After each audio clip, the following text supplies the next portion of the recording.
В первый раз я встретил эту собаку в дождливый день. Тот дождь, который не просто моросил, а шел с настойчивостью, будто не хотел отпускать облака. Улицы были пустынны, и серые капли превращали привычный городской пейзаж в размытую акварель. Я возвращался домой после затянувшегося рабочего дня, когда заметил небольшую фигуру под парковочным навесом. Желтоватая шерстка, скомканная от воды, темные глаза, испуганно посмотревшие в мою сторону. Она прижималась к стене, словно пыталась стать еще меньше, спрятать свое хрупкое тело от промозглого неба. Я остановился и, как это часто бывает, инстинктивно хотел помочь. Но едва я сделал шаг, собака вздрогнула и в панике бросилась прочь, скрывшись в лабиринте кустов и машин. Ее прыжок был такой резкий и отчаянный, что я на миг замер, вслушиваясь в щелчки моих ботинок по мокрому асфальту и в собственное учащенное дыхание. Я стоял и смотрел, как маленький силуэт тает в серой дали. В тот момент возникло чувство, которое нельзя было назвать ни жалостью, ни только любопытством. Что-то похожее на ответственность. Мысль «нужно чем-то помочь» засела глубоко и не отпускала. Спустя несколько дней, гуляя по тому же району по вечеру, я снова увидел ее. На просторной площадке у жилого комплекса, под тусклым фонарем, маленькая собачка лежала одна, сгорбившись, как будто бережно сохраняя тепло собственного тела. Каждый раз, когда мимо проходил человек, она вздрагивала и настороженно поднимала уши, словно пытаясь оценить, безопасно ли оставаться на месте. Ее поза была настороженной и одновременно словно вполголоса взывающей: «Может быть, кто-то вернется?» Я подошел поближе, и один из соседей, заметив мой интерес, рассказал мне ее историю. Изначально это была собака семьи, жившей в нашем районе, но когда они переезжали, по словам соседа, хозяин просто оставил ее около этого здания, не вывозя с собой. Сначала я не поверил, это казалось чем-то невероятно жестоким. Но сосед говорил уверенно: они уехали, а она остается. Сидит и ждет, будто хозяин вот-вот вернется. С тех пор она каждый день бродила под тем зданием, то прячась под навесом, то ложась на открытой площадке. Услышав это, мне стало очень грустно. В груди сжалась тяжесть, которую не объяснить словами. Я решил помочь. Это решение было простым в намерении и сложным в исполнении. Уже на следующий день я отправился в магазин и купил пачку качественного корма для собак. Придя на место, я аккуратно положил миску с кормом на землю и отошел назад, чтобы не казаться угрозой. Но реальность оказалась сложнее. Собака была полна настороженности к людям. Она осторожно выглянула из-за угла, перенесла взгляд с миски на меня и обратно. Я постарался сесть на корточки и позвать ее самым мягким голосом, каким только мог. Она метнулась в кусты, как испуганный кролик, исчезнув из поля зрения. Мы стояли в тупике несколько минут. Я чувствовал себя неловко, будто что-то упустил. Когда же сумерки начали сгущаться, она выбрала отступить и исчезла в темноте. На следующий день я снова пришел, но уже подготовился тщательнее. Принес не только корм, но и чистую воду. Утренний дождь сменился мелким моросящим дождиком. Воздух был тяжел от запаха мокрой земли. Я долго искал ее и, наконец, нашел прячущийся в том же навесе для машин. Она сидела под автомобилем, свернутая в клубок, с выражением осторожного ожидания. Я поставил миску и мисочку с водой на небольшом расстоянии и присел в стороне, в надежде, что она приблизится. Минуты тянулись медленно. После длительного колебания она осторожно вышла, понюхала еду, повернулась, еще раз огляделась и, убедившись, что я не суета и не угроза, начала есть. Каждый раз, когда поднимала голову, ее взгляд обходил пространство, считывая каждую тень и каждый звук. Это было не просто голодное поедание, это была внимательная проверка мира вокруг. Когда корм кончился, я был готов уходить, но заметил, что собака подошла к лужице у обочины и стала лизать воду прямо из грязной лужи. В этот момент мое сердце буквально сжалось от смешанных чувств. Стыда за то, что раньше не принес воды, и глубокого сострадания к этой хрупкой жизни. Я поклялся себе, что больше не упущу такой мелочи. На следующий день я привез с собой не только корм, но и чистую воду, и снова отправился под дождь. Я часто задавал себе вопрос, почему кто-то мог оставить ее? Почему оставить, а не позаботиться? Но ответы не приходили. Были только действия, и я решил действовать. Я быстро понял, что не смогу подружиться с ней за один день. Она была настороженной, даже боялась прикосновения руки. Попытки приблизиться вызывали у нее отступление. Я пробовал говорить тихо, уговаривать ее лакомствами, но она словно носила с собой невидимую броню страха. Это требовало терпения. Я приседал в сторонке, позволял ей подходить самой, наблюдал за ее дыханием, поеданием еды, за тем, как она принюхивалась к воде. Маленькие победы проявлялись в мгновениях, в том, что она не убегала тут же, в том, что позволяло мне быть рядом. Однажды, когда у меня не оказалось корма в запасе, я купил 2 сладких картофеля и стакан воды. Признаюсь, я беспокоился о том, как она воспримет незнакомую пищу, но решил рискнуть. Подойдя ближе, я увидел, как малышка инстинктивно отступила на несколько шагов, но, узнав знакомый силуэт и голос, постепенно расслабилась. Она опустила голову к стакану и после нескольких осторожных лисков допила воду. Я положил перед ней сладкий картофель и отступил. Сперва она понюхала его настороженно, потом, словно убедившись в безопасности, стала с радостью грызть. Я чуть придвинулся, чтобы помочь разломать картофель на кусочки, но как только протянул руку, она напряглась и отпрянула. Я отказался от попытки и дал ей наслаждаться целиком. Видеть, как она осторожно, но уверенно ест принесенную мной пищу, было маленьким чудом. Чтобы проще было называть ее и разговаривать, я придумал имя — Солнышко. Ее шерсть действительно имела теплый желтоватый оттенок, который казался легким напоминанием о солнечном свете в пасмурные дни. Я начал снимать ее на телефон и выкладывать видео в интернет. Как она ест сладкий картофель, как осторожно подходит к миске, как оглядывается по сторонам. Я тихо молился в своем сердце, чтобы кто-то терпеливый и добрый заметил это и предложил дом, если я сам не смогу себе позволить взять ее навсегда. Однажды, наблюдая за ней, я случайно опрокинул стакан воды. Вода разлилась по земле, и это, казалось, вызвало у нее волну беспокойства. Она отпрянула, уши опустились, глаза выразили виноватость, будто она сама сотворила бедствие. Она не побежала прочь, но медленно подошла к моим ногам и легла, прижав голову к асфальту. Я присел рядом и развернул ладони, чтобы показать, что все в порядке. Ее глаза, полные тревоги, то и дело поглядывали на меня. При лунном свете ее силуэт казался особенно тонким и уязвимым. Казалось, даже шум ветра мог бы ее потревожить. Этот момент сделал наше сближение еще более личным. Я почувствовал, что она уже доверяет мне настолько, чтобы не спасаться бегством при каждой неудаче. С того времени я начал приходить к ней ежедневно. Работая днем, я мог видеть ее только по ночам, поэтому по будням подкладывал мисочку кормом и воды ближе к ее укромному местечку. Ночью мир как будто становился мягче, и в тишине она чувствовала себя спокойнее. С каждым визитом промежуток между нами уменьшался. Сначала она только нюхала миску, затем ела с осторожностью. После размаха хвоста можно было разглядеть даже в полутьме. Однажды я увидел, как она издали заметила меня и с явной радостью побежала ко мне.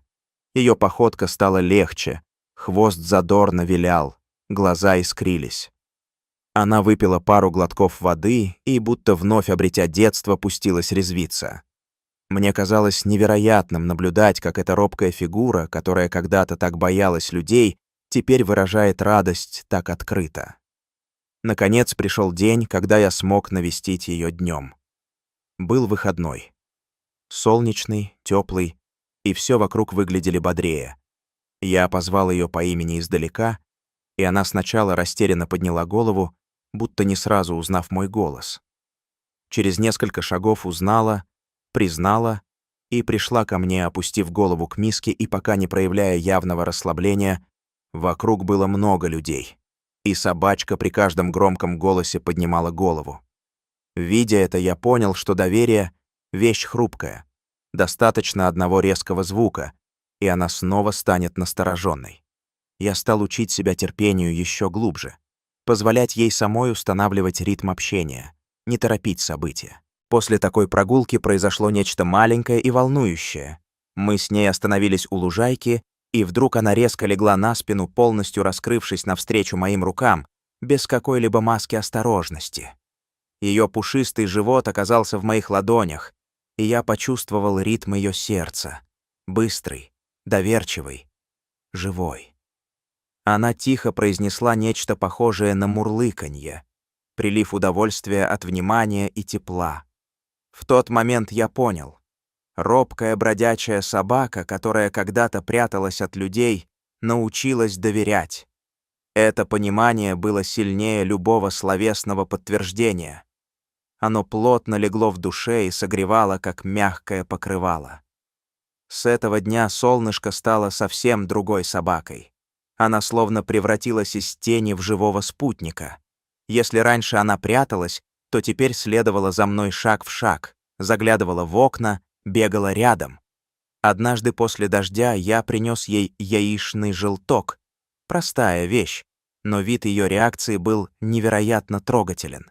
Она закрутилась на месте, от волнения подпрыгивая, затем прыгнула на меня так внезапно, что я успел только смыть с себя капли грязи. Я поднял ее на руки легко, и она, будто расшифровав сигнал полного покоя, прижалась к мне. Раньше подобное объятие ей было не под силу. Я хотел забрать ее к себе, искупать и предоставить уютный дом, но у меня в квартире как раз появился помет щенков, несколько крошечных существ, требующих много внимания. Я понимал, что не смогу принять еще одно животное и обеспечить всем необходимым. Вместо этого я стал искать для солнышка более подходящий дом. Уже в этот период на помощь пришел мой отец. Он предложил приютить ее на своем рабочем месте. Там ранее уж жил бездомный черный пес. Территория была огражденной, с двориком и помещением, где собаки могли ночевать. Получив согласие начальства и коллег, отец поехал и привез солнышко. Переживания не отпускали меня. Я каждый день звонил и просил отчеты. На следующий день я не мог дождаться, чтобы увидеть, как она адаптируется в новом месте. Оказалось, что в первые дни она была немного робка, игнорировала всех, как застенчивый ребенок в незнакомой школе. Но как только я появлялся у ворот, ее глаза мгновенно загорались. Хвост начинал вилять, а маленькие лапки цеплялись за мою юбку, словно ребенок, не желающий отпускать привычную опору. Это зрелище было полным теплой мягкости. Она тянулась за мной по двору, как будто пыталась доказать, что ее мир теперь расширился, и в нем есть уголок доверия. Чтобы помочь ей быстрее принять новых людей, мы с отцом провели небольшую проверку. Мы оба подошли к ней, протянув руки и стараясь не делать резких движений. Солнышко ходило вокруг нас, как будто выбирала, а затем — сюрприз. Повернулась и убежала. Мы переглянулись, не совсем довольные, но понимая, что это лишь этап в ее привязанности, который требует времени. Мы попробовали снова. На этот раз она пошла ко мне, но на полпути отец осторожно попытался погладить ее, и она в страхе отпрянула обратно ко мне. Я утешил отца. «Не грусти, сначала она так же вела себя со мной. Дай ей время привыкнуть. Если будешь терпелив, она однажды станет доверять тебе так же, как мне». Эти слова были не только для него. Их слышал и сам себе, подтверждая терпение как главный ресурс. Новый дом оказался чистым и уютным. Небольшая комната с теплой подстилкой, огороженный двор, где собаки могли бегать под присмотром. Отец сказал, что солнышко может возвращаться туда отдыхать и есть, когда ей захочется. Это напоминало ей, что у нее есть постоянный уголок. Когда я видел эти условия, сердце мое наконец успокоилось. будто тяжелый груз заботы спал с плеч, и вместо тревоги появилась тихая надежда. В последующие дни, всякий раз, когда у меня появлялось свободное время, я навещал солнышко. Ее радость при встрече была неизменной. Она виляла хвостиком, бросалась мне навстречу и прижималась к ноге, словно подтверждая: «Ты мой человек». Ее лапки цеплялись за мою одежду, и она настаивала идти со мной дальше, будто боясь, что вдруг я исчезну. Радовало еще и то, что она нашла верного друга среди других собак на территории. Жизнерадостный черный пес стал для нее компаньоном, и их можно было видеть в бесконечных играх и забавных соревнованиях. Интересно было наблюдать, как две собаки, хоть иногда и буйные, никогда не лаяли без причины. Их общение было почти молчаливым, наполненным жестами и мимикой. Коллеги отца часто говорили, что наблюдать за этими играми — лучшее лекарство от усталости.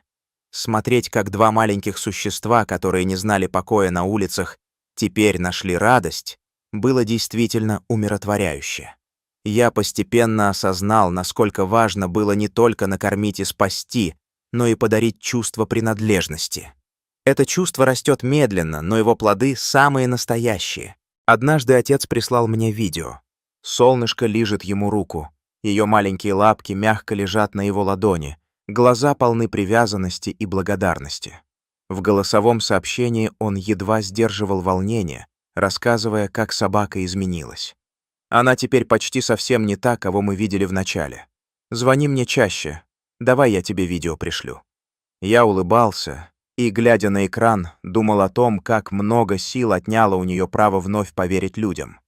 Она перестала быть робкой тенью и выросла в животное с запросто выражаемой заботой и любовью.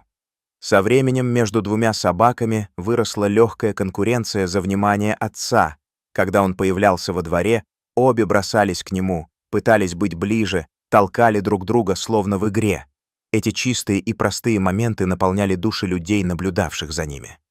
Видеть, как солнышко перешла от настороженности к сладкой близости, было по-настоящему трогательно.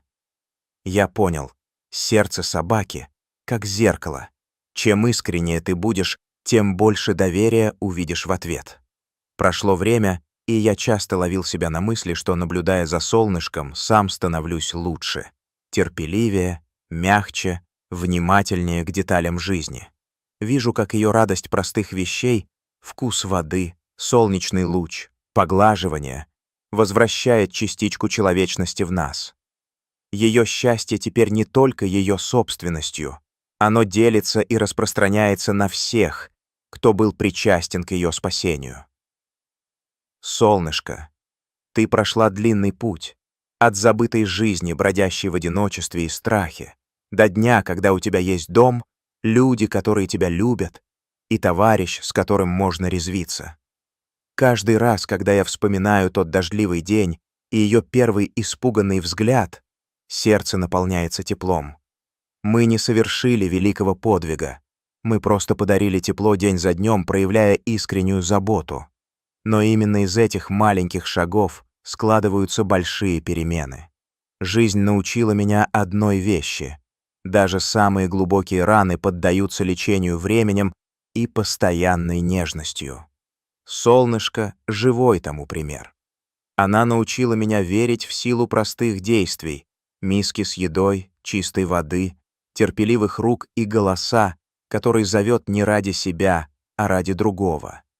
Теперь она может быть избалованной маленькой собачкой с миром в сердце, лучшим подарком, который судьба могла нам послать.